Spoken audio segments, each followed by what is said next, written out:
नमस्कार, मैं हूं नीलू।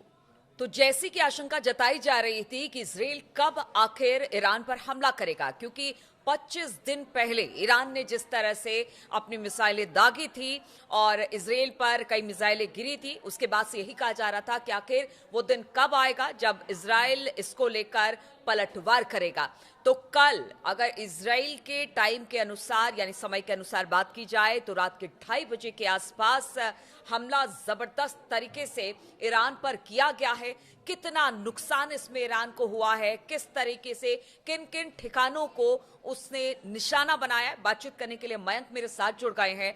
मयंक, जिस तरह से कहा यह जा रहा था बार बार कि जिस तरह से ईरान ने हमला किया, इजराइल जवाब नहीं दे रहा है, अब तक उसने चुप्पी साध रखी है, बहुत सारी चीजें बात आ रही थी, लेकिन अब जिस बड़े हमले की लगातार हम बात कर रहे थे कि वो हमला कभी भी इजराइल की तरफ इजराइल कर सकता है अपनी तरफ से ईरान के ऊपर, वो हमला हो गया। कहां कहां किस तरह का नुकसान ईरान में?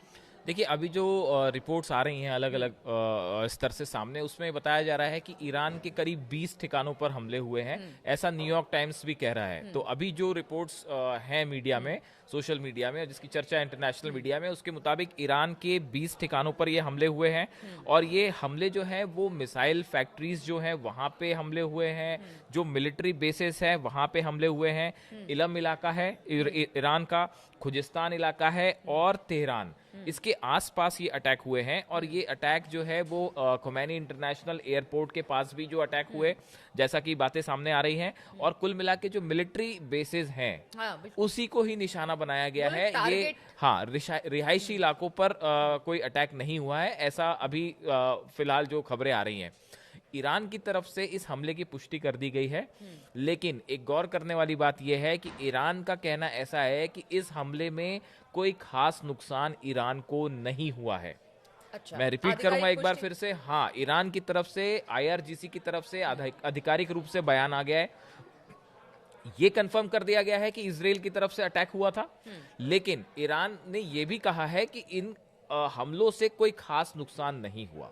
मतलब आप देखिए कि जो ईरान ने हमला किया था, जिस तरह का, जिस लेवल का अटैक इजराइल के ऊपर था, ये अभी फौरी तौर पे ये उस तरह का हमला नहीं लग रहा है। अच्छा। ऐसा ईरान की तरफ से कहा गया है। अब देखिए, इसमें जो है नीलू, हमने अपने कल के वीडियो में ही ये बात बताई थी कि अब अमेरिका के चुनाव का इंतजार नहीं करेंगे नेतन्याहू, और पहले ही अटैक होगा। दो बार से जो चर्चा कर रहे थे कि कभी भी कोई बड़ा हमला हो सकता है, वो तय था। वो जिस तरह के बयान नेतन्याहू और गैलेंट दे रहे थे, उससे तय था कि हमला होगा, और वो हमला हुआ। और देखिए एक बात और, इस हमले में इजराइल ने F-35 जेट्स का इस्तेमाल किया है, F-16 जेट्स का इस्तेमाल किया है, F-15 का इस्तेमाल किया है, जो हमने कल एग्जैक्ट बताया था। और ये बिल्कुल उसी तरह से, उसी फॉर्मेशन में ये अटैक हुए हैं। एयर स्पेस करीब 1800 किलोमीटर ट्रैवल किया है इन्होंने। कहा जा रहा है कि सीरिया की एयर स्पेस का भी इस्तेमाल किया गया है। तो ये अभी काफी सारी चर्चाएं हैं कि ये हमला एग्जैक्टली किस इलाके से होते हुए किया गया। फिर भी हमला किया गया। हाँ, सीरिया के ऊपर से ही जेट्स ने फ्लाई किया है, ऐसा बताया जा रहा है। और साथ में जो है अवॉक्स सिस्टम जो था वो भी था। तो ये हमला ईरान के ऊपर हुआ। अब देखिए, इसमें जो सबसे इंपॉर्टेंट बात समझ में निकल के बाहर आ रही है कि अभी जो लगता है उसके मुताबिक ये हमला बहुत बड़ा हमला नहीं माना जा सकता। ये स्ट्राइक है, इसमें कोई दो राय नहीं है।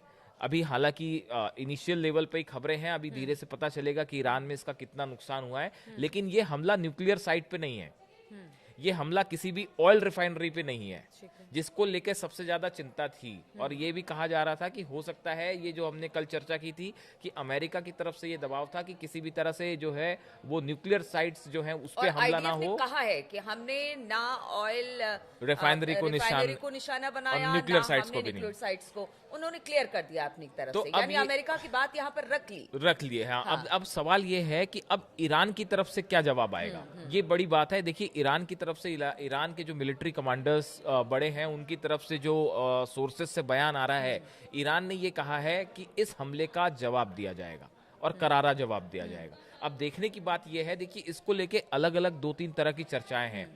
जैसे इंटरनेशनल मीडिया में इस तरह की भी बातें हो रही हैं कि हो सकता है कि ईरान जो है वो अभी जल्दबाजी में इसका जवाब ना दे, क्योंकि अमेरिका की तरफ से भी प्रेशर है इस बात को लेके। अमेरिका भी नहीं चाह रहा है और शायद रूस भी नहीं चाह रहा है कि कोई बड़ा वॉर छिड़ जाए यहाँ पे। अगर ईरान हमला करता है इजराइल के ऊपर और बड़े लेवल का कोई अटैक होता है, तब तो समझिए कि ये एक महायुद्ध का रूप तुरंत ले लेगा। तो अभी ईरान का इस पे रिटेलिएशन क्या होगा, ईरान कैसे जवाब देगा, ये इसकी नज़र पूरी दुनिया पे बनी हुई है। और ये शायद आज रात तक ये बात तस्वीर सामने आए कि देखिए ईरान ने अपनी तरफ से पूरी तैयारी कर रखी है, जैसा हमने पहले भी बताया था। और ये इस बातें निकल के सामने आई थी कि ईरान की 1000 से ज़्यादा बैलिस्टिक मिसाइल्स वो लॉन्च पैड्स पे रेडी हैं। बिल्कुल। और मयंक, यहाँ पर एक सवाल ये कि जिस तरह से आईडीएफ ने आज अपने बयान दिए, उसने हमला किया, उसके बाद उसने बयान भी यही दिया कि देखिए लगातार ईरान की तरफ से, उनकी प्रॉक्सिस की तरफ से, यानी चौतरफा हम पर हमला किया जा रहा था। और अक्टूबर से जो हमला शुरू हुआ था वो रुकने का नाम नहीं ले रहा था। इसी वजह से हमने ये कार्रवाई की है। तो क्या ये एक तरह से ये बताने की कोशिश की है कि देखिए अगर ईरान पर, क्योंकि सब सवाल उठा कि अब तक ईरान पर हमला क्यों नहीं हुआ, तो एक तरह से ये बताने की कोशिश है, जिस तरह से आप कह रही कोई बड़ा हमला नहीं है, लेकिन ईरान भी अगर कुछ करेगा, सपोर्ट अगर अपने प्रॉक्सिस को करता रहेगा, तो उसे भी नहीं बख्शा जाएगा। आईडीएफ ने इस तरह की बात, देखिए ये जो आप असल में ये है, ये आईडीएफ के जो प्रवक्ता है डेनियल हगारी, आप उनके बयान का जिक्र कर रही हैं। उन्होंने दो बातें कही। एक पहली बात तो आपने बताई दी है कि जो है वो हमने हमला किया है और जो हमले हो रहे थे ईरान का, हमने उसका जवाब दिया है। आईडीएफ की तरफ से ये भी कहा गया है कि ईरान के सैन्य ठिकानों, air defence site, ballistic missile ठिकानों पर ये हमले किए गए हैं। 1 अक्टूबर और 14 अप्रैल को इजराइल पर हमले के लिए इन्हीं जगहों का इस्तेमाल किया गया था। ये इजराइल कह रहा है कि इन्हीं जगहों का इस्तेमाल किया गया था, इसलिए हमने इसको टारगेट किया है। तो अब देखिए कुल मिला के बात यह है कि अब ऐसा बताया जा रहा है अभी अभी कि एंटनी ब्लिंकन, अमेरिका, इसमें पूरे में अब ये देखने वाली बात है कि अमेरिका और रूस का क्या पक्ष रहता है। अभी जो बात सामने आई है कि एंटनी ब्लिंकन ने फोन किया है और बात की, और यही कहा जा रहा है कि ठीक हमले से कुछ देर पहले अमेरिका को बताया गया कि हमला होने वाला है। इस बात से नाराज भी है जो वहां की मीडिया है अमेरिका की। हालांकि ये बात जो है ये बात अभी पूरी तरह से निश्चित होकर कहीं नहीं जा सकती। नहीं, वहां की मीडिया इस तरह की बातें, ये हाँ इस तरह की चर्चाएं हैं, इस तरह की चर्चाएं हैं कि अमेरिका को जानकारी नहीं दी गई। लेकिन नीलू एक बात तो तय है, गई, लेकिन बहुत अंतिम वक्त पे। हाँ हो सकता है कि इस तरह की बात हो, लेकिन एक बात तय है कि ये ईरान पे ये जो हमला हुआ, ये हमला एक कंट्रोल्ड अटैक था। मतलब आप देखिए, ऐसा नहीं लगता कि ईरान ने जो हमले किए थे तो 100-200 मिसाइल फायर कर दिए थे, बैलिस्टिक मिसाइल, वो बड़ा हमला था। इसमें कोई दो राय नहीं है। और वो जो है हमले कितने फेल हुए और कितने नहीं हुए, वो दृश्य बता रहे हैं। वो मिसाइल गिरने के पूरे जो है वो चीजें सामने थी, और कितना हमला हुआ, कितना नुकसान हुआ, चीजें धीरे धीरे करके सामने आ गई। अब ये जो हमला F-35 जेट से हुआ है, फाइटर जेट से हुआ है, इससे कितना नुकसान हुआ है, ये अभी एक थोड़ा संदेह का मुद्दा है, जिसमें पता चलेगा धीरे से। ईरान की तरफ से बताया जाएगा कि इसमें क्या कोई कैजुअलिटी हुई भी है या नहीं हुई है, या क्या हुआ है। और बड़ा सवाल ये है कि आखिर इजराइल को इस हमले से इजराइल ने हासिल क्या किया है।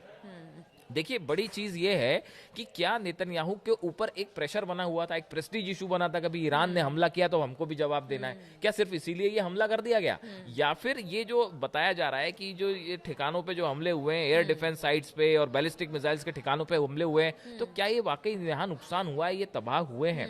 और देखिए अगर यहाँ पे ये बड़ा हमला है, जैसा कि इजराइल दावा कर रहा है, तो उसके बाद ये भी तय है कि ईरान फिर पलटवार जरूर करेगा। अगर ये बैलिस्टिक मिसाइल्स के ठिकानों पे हमले हैं ईरान के, तो ईरान फिर चुप नहीं रहने वाला। और ईरान ने भी अच्छी खासी तैयारी कर रखी है। तो आने वाला अगले 24 घंटे इस पूरे हमले पे रूस का क्या रुख है, अमेरिका का क्या रुख है, और ईरान खमैनी अब क्या चाहते हैं। अगर ये बड़ा नुकसान हो रहा है ईरान को यहाँ पे, तो आप ये तय मान के चलिए स्ट्रेटेजी बनानी ईरान शुरू कर देगा। हाँ, पलटवार जबरदस्त होने वाला है। और आज की रात जो है वो कुछ भी हो सकता है फिर से। बिल्कुल, देखिए हम इसी पर चर्चा कर रहे हैं, और जब भी हमने कहा कोई बड़ा हमला होगा या क्या है, हमने भी इस पर लगातार हम रिसर्च करते हैं, बातचीत करते हैं, एक्सपर्ट से बातचीत करते हैं, और उसके बाद ही हम इस निर्णय पे पहुंचते हैं कि मिडिल ईस्ट में क्या हो रहा है। लेकिन अब इजराइल